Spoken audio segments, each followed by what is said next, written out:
Hey guys, welcome to this live session by Intellipaat, and in this session we'll be looking into Azure Boards. So Azure Boards is part of the Azure DevOps services. So first let's look at the agenda and then move on with this session. We'll start off by learning what is Azure and DevOps, then look into the introduction of Azure DevOps, and then we'll learn about Azure Boards specifically. So there are four more services within Azure DevOps. There is pipelines, test plans, artifacts, and also Azure repos. So we'll not be looking into all of those services, we'll be looking only into Azure Boards. I'll be showing you how to use Azure Boards and how to integrate it with GitHub. Once that is done, we'll be looking into the demo where we exactly do that, integrating it with GitHub, and also show you how to use Azure Boards. Okay, so now let's start off with it.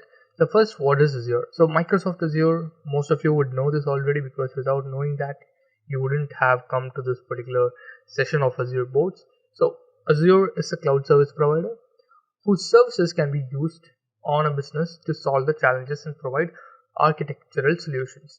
So it is basically a cloud service provider with 100 plus services which you can rent and use online. And then what is DevOps? DevOps is a union of people, process and products to enable continuous delivery of value to our end users. So this is an overall general point of view, but in technical terms, DevOps is basically automating the software development lifecycle and making sure that you deliver the product and you deliver the application as soon as possible to the client and as complete as possible. So now putting them together, Azure and DevOps, we got a service called Azure DevOps, which is provided by Microsoft themselves. So now Azure DevOps is not a single tool, it is basically a combination of tools. So Azure DevOps is a tool provided by Microsoft Azure which can be used to implement a DevOps lifecycle in a business. So using all of the services provided by the Azure DevOps tool, we can create a complete DevOps lifecycle. So it used to be called as Visual Studio Team Services. Now it has been upgraded to Azure DevOps.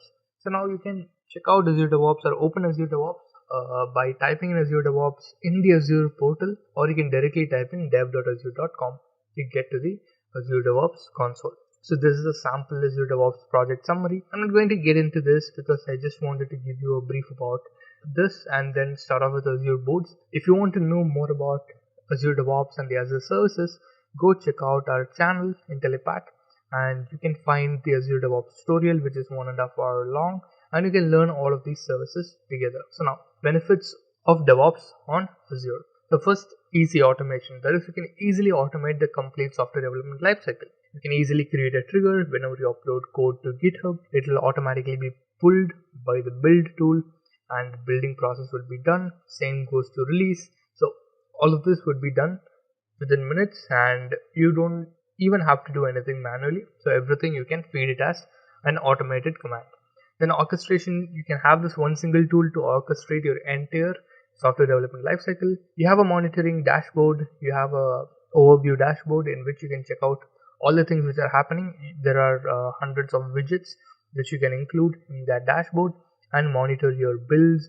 You can monitor the work items you get, so you can monitor everything in one single location. A rapid deployment, you can release a new version every single day, like minute changes, and so that is made possible because of AC automation. Once it is automated, you can basically push the code, it will automatically build and released to the production environment. You don't even have to be intervening anything over there. So if the code is good, if it is tested, if it is working fine, in that case you can just push it and it will be deployed. So these are the benefits. Now coming to one particular reason, there is Azure DevOps services. One particular part we are going to look into is Azure DevOps. So one particular part we'll be looking into is Azure Boards. The top 5 services which are provided by them are Azure Boards, repos, pipelines, test plans, and artifacts. So about Azure Boards we're going to learn now. So first let me tell you what are the other services. Azure Repos is like GitHub, it's a repository tool. Azure Pipelines is for CI/CD pipelines, it's like Jenkins, you can go check it out. Azure Test Plans is basically for automated and manual testing. And Azure Artifacts is to store your packages. So it's basically like a package manager where you can store all your packages which you need for your application. For example, npm or NuGet packages, any packages you want, it can be stored in the Azure Artifacts. So now moving on, let's look into Azure Boards. So let's start off with it. First of all, let's understand why do we need Azure Boards, or what exactly is Azure Boards. So you might have heard about Kanban boards. Basically, it's work tracking. So the exact same thing goes with Azure boards. You have something called Microsoft Teams, right? So it's basically like that. You can have your entire team in this particular Azure DevOps project, and once you have the entire team over here, if you are the manager, you can assign them tasks and add their name over there. And if there is a GitHub link or if there is any other link which they should go ahead and make those changes, you can link it over there in the Azure board itself. And as there is an integration between GitHub and Azure boards, it will be a lot helpful. So now it is used for Kanban boards, backlogs, sprints, team dashboards, and custom reporting. So now let's look at what are all these. Okay, so first of all, work items. Work items are basically anything you can track. You can create an issue.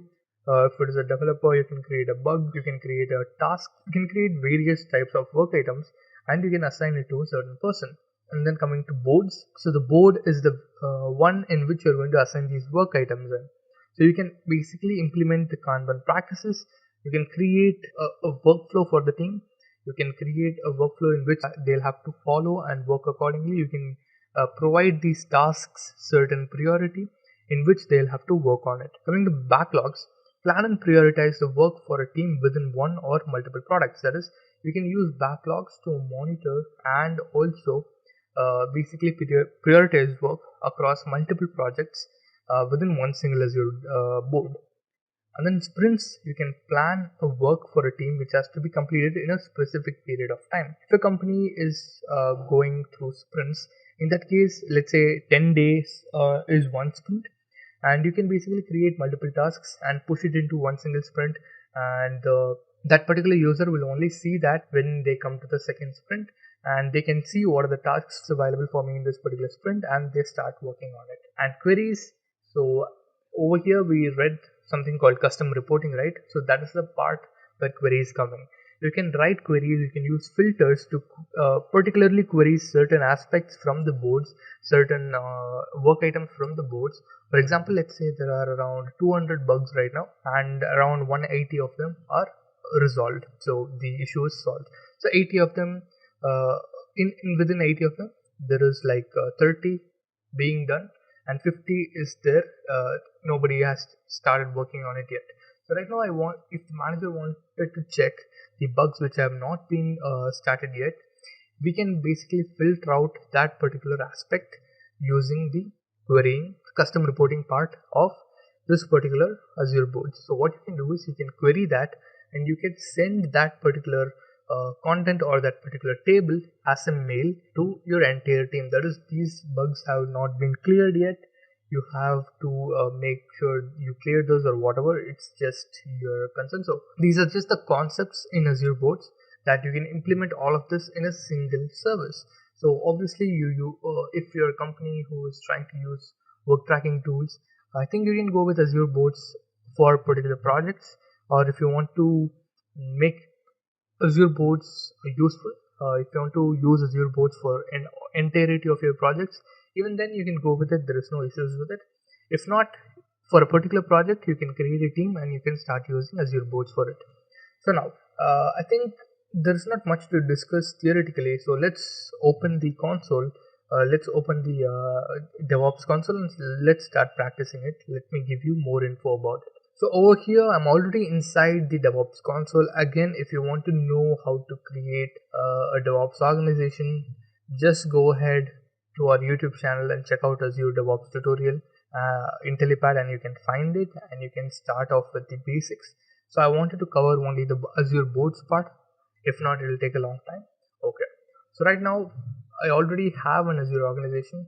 If you want to create a new organization, just click here and you will be able to create one. So the only thing you'll have to understand is logging in. So logging into this. So I've already logged in. I've created my organization. It's pretty simple. Just provide the name for the organization. That's more than enough. But the name you provide should be unique. Nobody else in the world should be using that name. Okay. So right now I'm going to provide a project name as boards 1 and description practicing boards, and coming down and create a project. That's it. You don't need to provide anything else. Just you can make it public or private. I'm just going to make it private. I don't want anybody else to see it. That's it. Okay, so now the project has got created, and you can see boards 1. This is the summary. I've not entered anything, that's why it's not showing anything over here. Now here is the boards part. You can click on it, and over here you can see work items, boards, backlogs, sprints, and queries. We click on boards, and you can see there's a to do, doing, and done.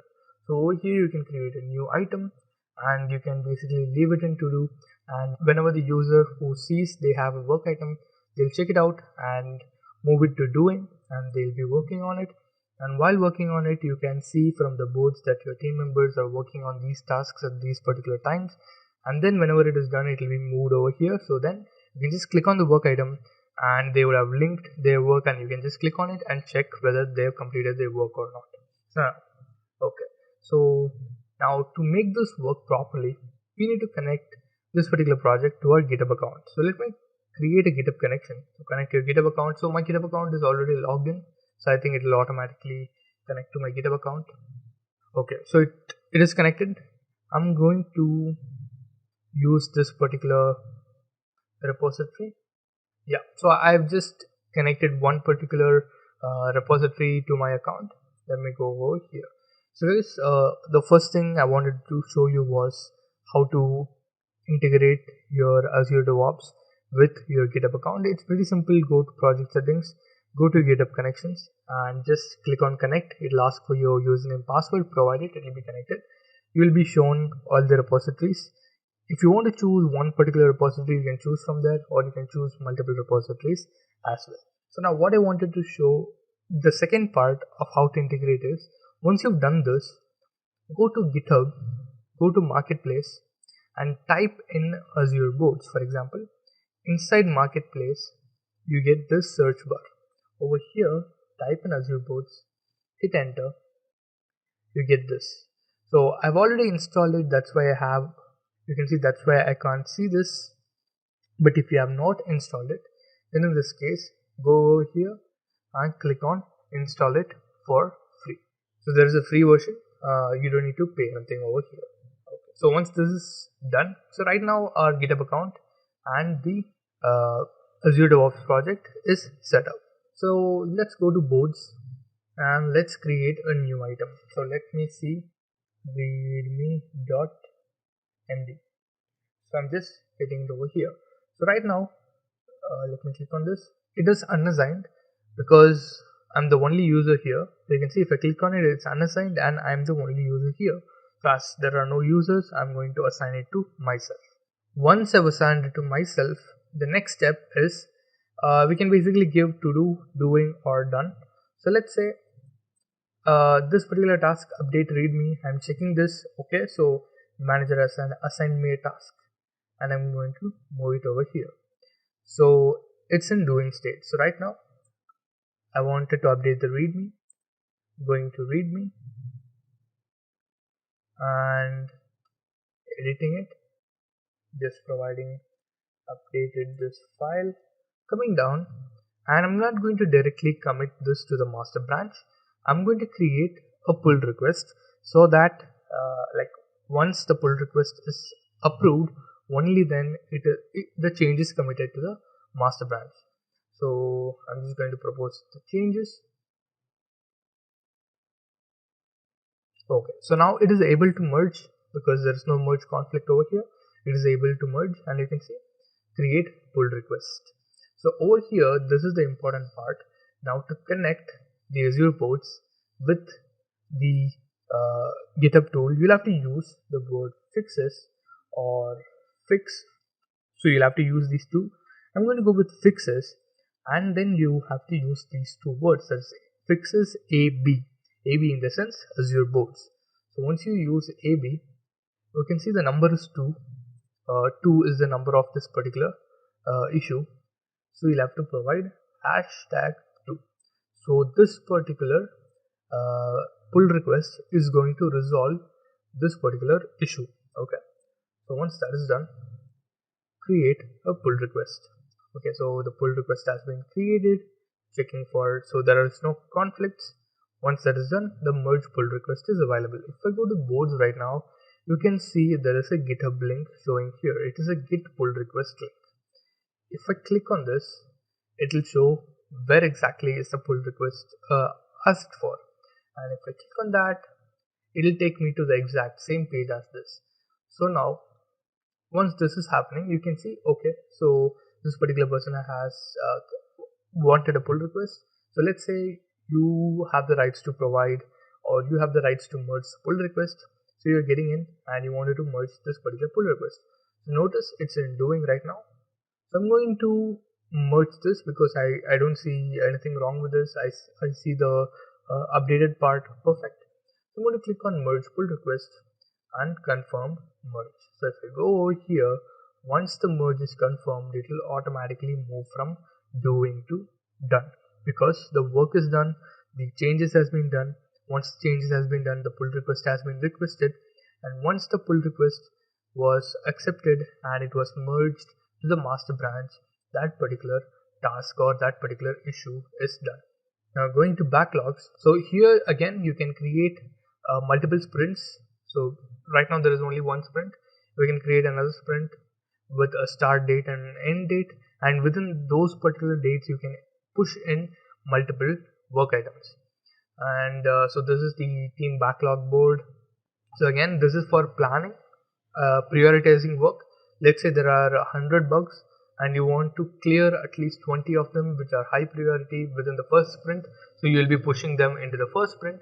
Then you will create a second sprint and put the other bugs within the second sprint. So now you're basically prioritizing your team's work. That's what is going on over here. It's coming to sprints. It's exactly the same thing here. You can just create sprints and you can manage the sprint part separately over here. So yeah, you can basically create new work items. You can check out multiple sprints. So our current sprint is this one, so that's why it is showing the work item over here. If there are multiple sprints, you can go to the new sprint and check out what are the tasks which has been assigned over there. And finally, queries. In this case, there are not multiple work items which I have. So let's go to new query. Here you have to create new one. So work item type, is it an issue or whatever it is, you'll have to choose what kind of a work item it is. Once you choose the work item, you'll have to provide the value. What is equal to it is an issue, or is it a bug, or is it a task, or whatever it is, you'll have to provide it. And you'll have to provide another filter if you want to, or you can just close it. And then once you click on it and once you run the query, you can basically check the results over here. Okay, yeah, so basically you can check the results over here. Once that is done, I think there is nothing else over here. So you'll just have to issue work items. You'll have to have a team over here. So with that team, you will be able to create proper work items, assign it to them, and manage work from one single location, that is your board, Azure Boards. So I think that's it for this session. It's just the basic which you've learned. You can use Azure Boards in so many different ways. So now coming to the end of this session, guys, please subscribe to our channel if you like our content, because we are uploading every single day. And if you like the content, please leave a like as well in the video. So if you want any guidance for your career or your certifications, please leave a mail at sales@intellipaat.com or call us at the numbers provided, or also chat with our course advisor on the bottom right corner of the Intellipaat.com website. So thank you for attending the session. Meet you in another session.